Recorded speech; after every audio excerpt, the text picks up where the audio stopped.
अस्सलाम वालेकुम स्टूडेंट्स आज हम इंशाल्लाह बेसिस को डिस्कस करेंगे। ठीक है, तो आइए हम सबसे पहले बेसिस की डेफिनेशन करते हैं।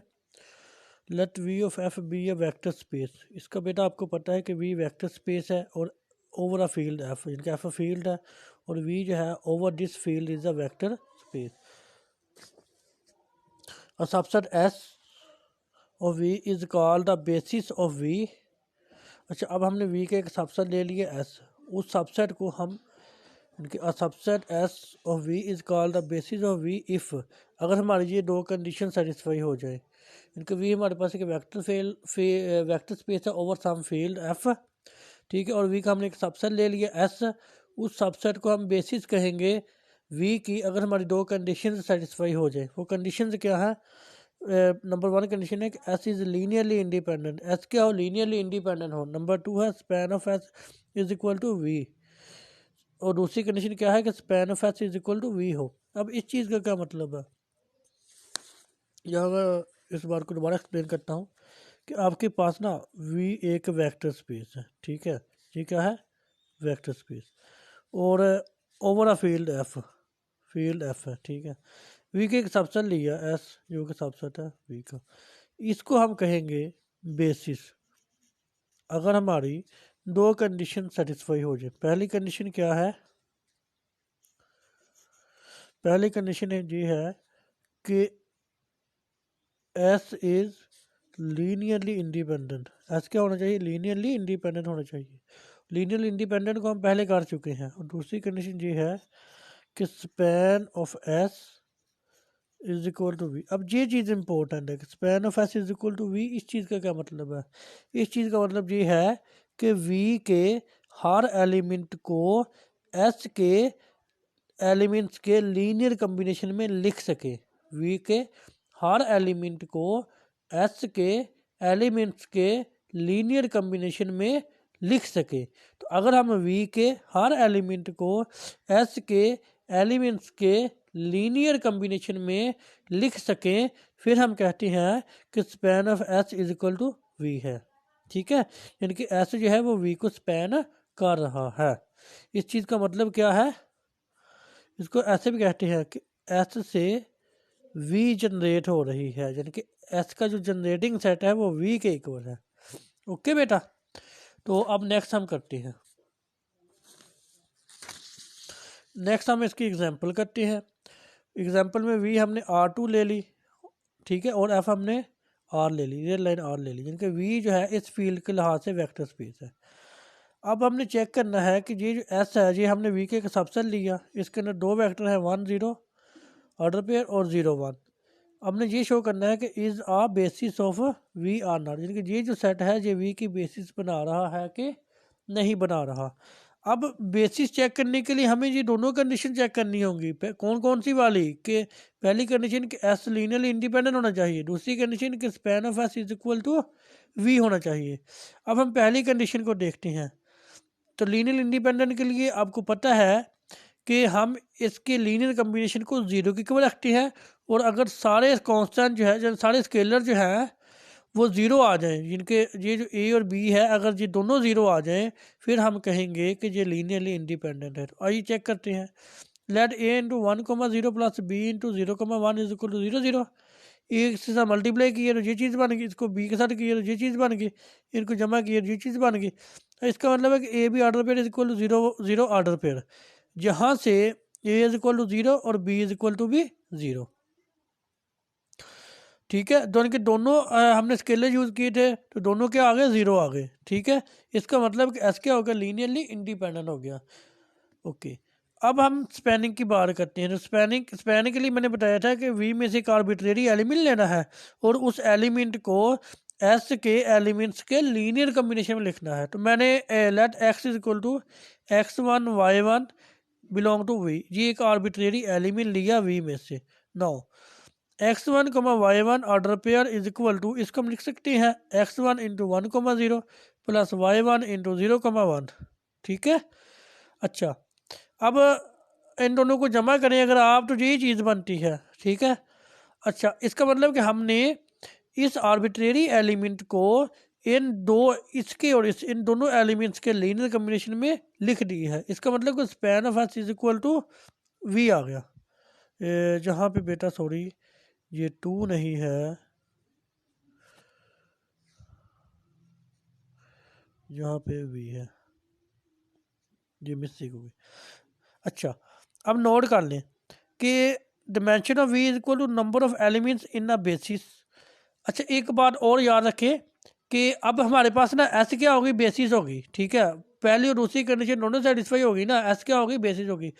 अच्छा अब डिमेंशन क्या होती है, डिमेंशन ये होती है कि बेसिस में जितने एलिमेंट्स हैं, अब देखिए एस बेसिस बन गई थी ना, तो इसमें कितने एलिमेंट थे, दो, एक जे एलिमेंट एक जे एलिमेंट, ठीक है।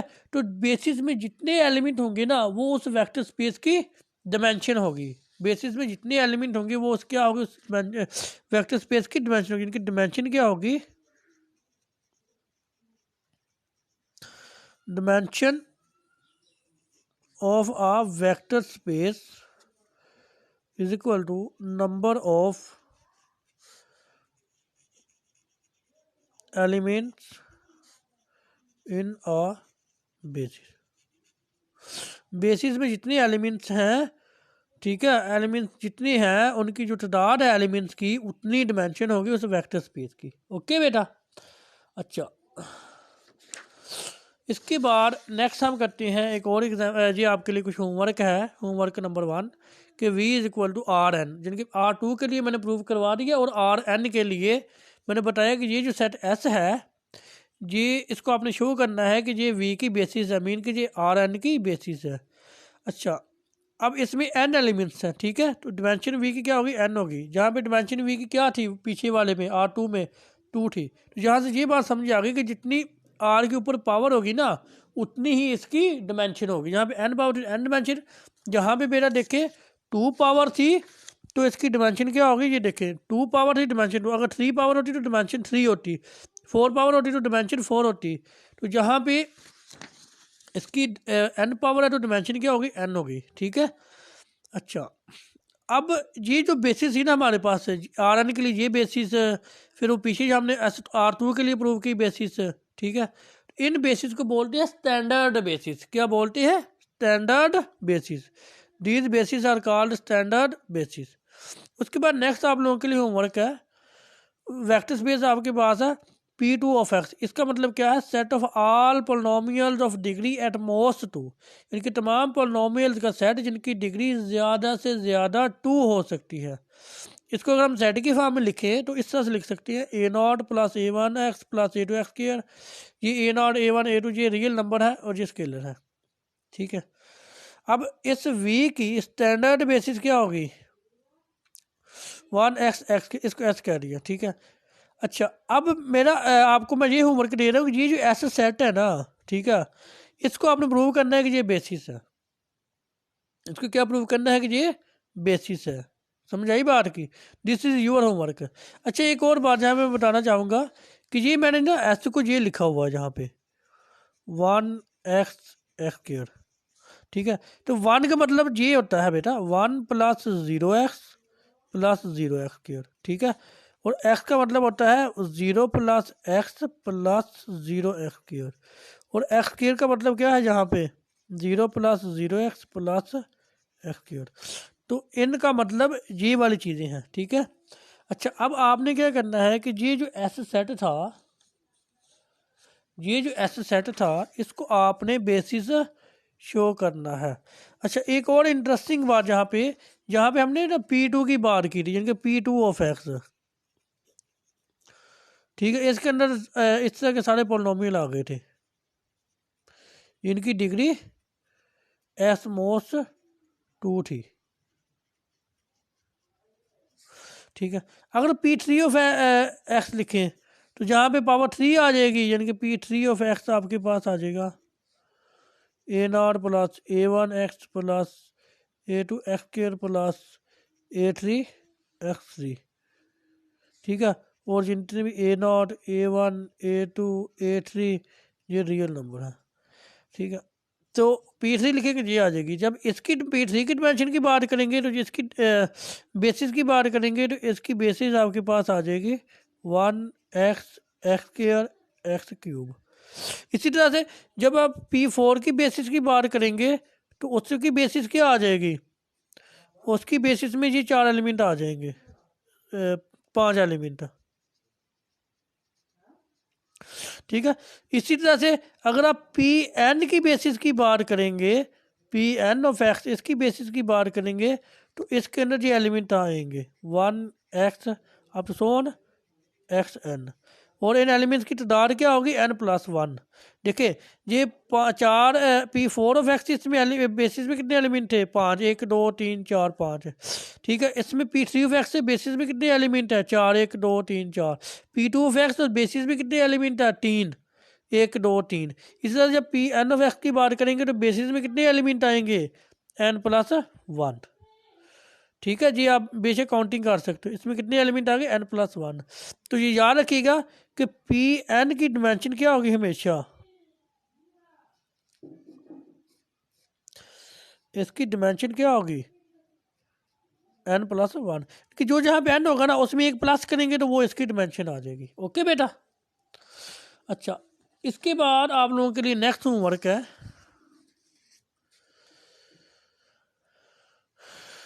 v=m2/2 इंटू आर, जिनके ये हमने 2x2 के तमाम मैट्रिसेस का सेट ले लिया और फील्ड हमने रियल लाइन आर ले ली। इसको अगर हम उसमें सेट की फॉर्म में लिखेंगे तो इस तरह से लिख सकते हैं कि a b c d belong to R. ठीक है। अच्छा, इसकी बेसिस हमारे पास आ जाएंगी 1 0 0 0 0 1 0 0, ये 4 एलिमेंट्स की बेसिस में आ जाएंगे। ठीक है।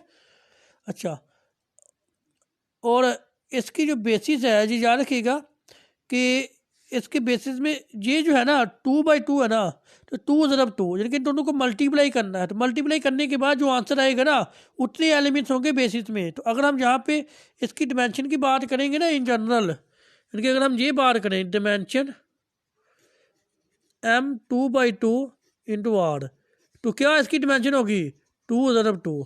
इस तरह से अगर हम डिमेंशन की बात करें n/n इंटू आर, तो इसकी डिमेंशन क्या होगी n ज़रब n। ठीक है स्टूडेंट, होपफुली आपको इस बात की समझ आ गई होगी। ठीक है। ठीक है, इनकी इस चीज़ का मतलब क्या है, dimension n×n into R is equal n×n। इसका मतलब ये है कि इस वेक्टर स्पेस की जो बेसिस होगी उसके अंदर n स्क्वायर एलिमेंट्स होंगे। कितने एलिमेंट होंगे, n स्क्वायर एलिमेंट्स होंगे। Okay student. अच्छा जी, जहाँ पे बताया भी हुआ है। अच्छा, ये भी होमवर्क में इसमें आपने क्या शो करना है कि S is the basis of V, और इसकी डिमेंशन 4 हमें आपको जहाँ पे बता दी है। अच्छा, नेक्स्ट बेटा कुछ रिजल्ट्स हैं उनके हम प्रूव नहीं करेंगे, जस्ट उनकी स्टेटमेंट्स करेंगे। ठीक है। ये बहुत इंपॉर्टेंट थ्योरम है, इनकी स्टेटमेंट ये आपको पता होनी चाहिए। थ्योरम नंबर 16 है, if S is equal to v1 v2 up to so on vn is the basis of vector space v। एक v वेक्टर स्पेस है, उसकी ये बेसिस है। then every element of V can be expressed uniquely as a linear combination of these vectors। अच्छा, एक और interesting बात यहाँ पे। अच्छा बेटा, थ्योरम नंबर 16 हमें ये इन्फॉर्मेशन दे रहा है कि अगर आपके पास ऐसे एक ये सेट हो वेक्टर्स का v1 से vn, ठीक है, ठीक है, v आपके पास एक वेक्टर स्पेस है और उसका एस एक इन वेक्टर्स का सेट है। ठीक है। अच्छा, अगर ये एस बेसिस है, इज बेसिस, फिर क्या होगा कि इस वी के आर्बिट्रेरी एलिमेंट को हम इनके लीनियर कॉम्बिनेशन में लिख सकते हैं, यानी कि एक्स को हम एक्सप्रेस कर सकते हैं a1 v1 an vn, where a1 से लेके an आर यूनिक। ये जितने होंगे ना स्केलर, ये सारे के सारे यूनिक होंगे। ये नहीं हो सकता कि इनके लिए भी होल्ड करे कहीं और कोई और स्केलर ले ले उनके लिए भी इक्वेशन होल्ड करे, ऐसे नहीं होगा। क्योंकि वी के हर एलिमेंट को इनके लीनियर कॉम्बिनेशन में यूनिकली लिख सकेंगे। मतलब ये कि ये जितने स्केलर होंगे ना वो सारे के सारे यूनिक होंगे। ठीक है। फॉर एग्जांपल जब हमने R2 की बात की थी, आपको अगर याद हो, ठीक है, जब हमने VR2 लिया था, चलिए एग्जांपल हम कर लेते हैं। इसके रेलिवेंट, और फील्ड हमने क्या ली थी, रियल लाइन आर। इसकी बेसिस हमारे पास क्या थी जी, ठीक है। अब इसकी बेसिस में मैं थ्योरम के सेट में अप्लाई करता हूँ, इसमें से कोई वेक्टर ले लें, चलें जी मैं ले लेता हूँ एक्स वाई आर्बिट्रेरी एलिमेंट ले लेता हूँ, ठीक है। ये मैं लेट करता हूँ कि ये बिलोंग कर रहा है R2 में। अब एक्स वाई को इनके लीनियर कम्बिनेशन में यूनिकली लिख सकते हैं, किस तरह से, एक्स इंटू, अच्छा ये लिख लिए, इनको जमा करेंगे ये चीज़ बन जाएगी।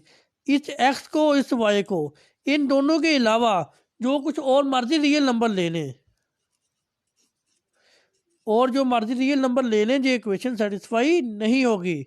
और ये एक्स और वाई यूनिक है, इनके मतलब अगर आप इनके अलावा कुछ लेंगे तो वे इक्वेशन सेटिस्फाई नहीं होगी। तो यही बार वो कह रहा है कि हमने क्या किया कि इसके आर्बिट्रेरी एलिमेंट को इनके लीनियर कम्बिनेशन में लिख दिया है और यूनिकली लिखा है, यानी कि जी एक्स और वाई जो स्केलर है यूनिक है, अगर आप इनके अलावा कोई स्केलर लेंगे तो ये इक्वेशन सेटिस्फाई नहीं होगी।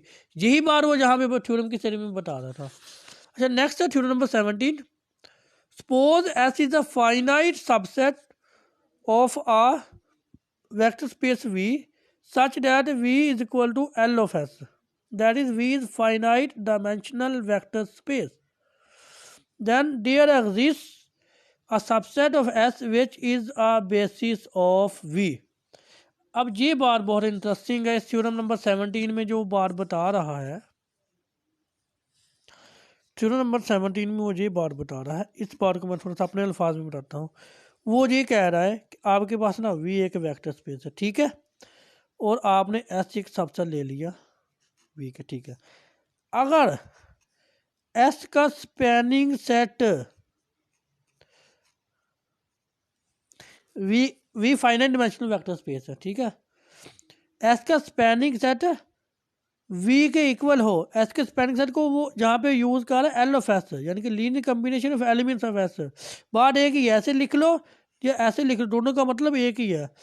अगर S का स्पैनिंग सेट है, या ऐसे कर लें स्पैन ऑफ S, अगर V के स्पैन ऑफ S भी कह लें, ये भी कह सकते हैं, ये भी कह सकते हैं, अगर जिस V के इक्वल आ जाए, ठीक है, तो फिर क्या होगा, S का एक सबसेट, थ्योरम ये हमें बता रहा है कि देन देयर एग्जिस्ट बी एक सबसेट एस का एग्जिस्ट करेगा सच दैट कि बी क्या हो जाएगा, इज बेसिस हो जाएगा, बी एस वी की बेसिस बन जाएगा। Okay student. अच्छा नेक्स्ट है theorem number 18। Any two basis of finite dimensional vector space have same number of elements, यानी कि अगर आपके पास एक वेक्टर स्पेस है ना, उसकी जो मर्जी बेसिस ले लें, हर बेसिस में नंबर ऑफ एलिमेंट सेम होंगे। ये नहीं हो सकता कि एक बेसिस में नंबर ऑफ एलिमेंट 10 हो जाए, दूसरी उसी वेक्टर स्पेस की दूसरी बेसिस में 11 हो जाए, नहीं। जो भी बेसिस ले गए आप, चाहे आप 10 बेसिस ले लें, 1000 बेसिस ले लें, तमाम बेसिस में नंबर ऑफ एलिमेंट्स यानी कि एलिमेंट्स की तादाद सेम होगी। उसके बाद नेक्स्ट की डेफिनेशन है कि a finite dimensional vector space V is said to have dimension n if n is the number of elements in any basis of V। ठीक है, आप कोई भी उसकी बेसिस ले लें, उस बेसिस के ना जो नंबर ऑफ एलिमेंट्स होंगे ना, वो उस वेक्टर स्पेस की डिमेंशन होगी। तो ये बात आपको मैं पहले भी बता चुका हूँ कि वेक्टर स्पेस की बेसिस में नंबर ऑफ एलिमेंट्स की जो तादाद होगी वो उस वेक्टर स्पेस की क्या होगी, डिमेंशन होगी। नेक्स्ट थ्योरम है a finite dimensional vector space V has dimension n if and only if n is the maximum number of linearly independent vectors in any subset of V। अब ये theorem बहुत मज़ेदार है, theorem number 19। ये हमें क्या information दे रहा है, गौर कीजिएगा बेटा। थ्योरम नंबर 19 ये कह रहा है कि अगर एक वेक्टर स्पेस है V, ठीक है, ये एक वेक्टर स्पेस है और इसकी डिमेंशन जो है n है, इसकी डिमेंशन क्या है, n है। ओके अच्छा, if and only if V में ज़्यादा से ज़्यादा एक ही वी में जिनका आप एक सबसेट ले लें एस,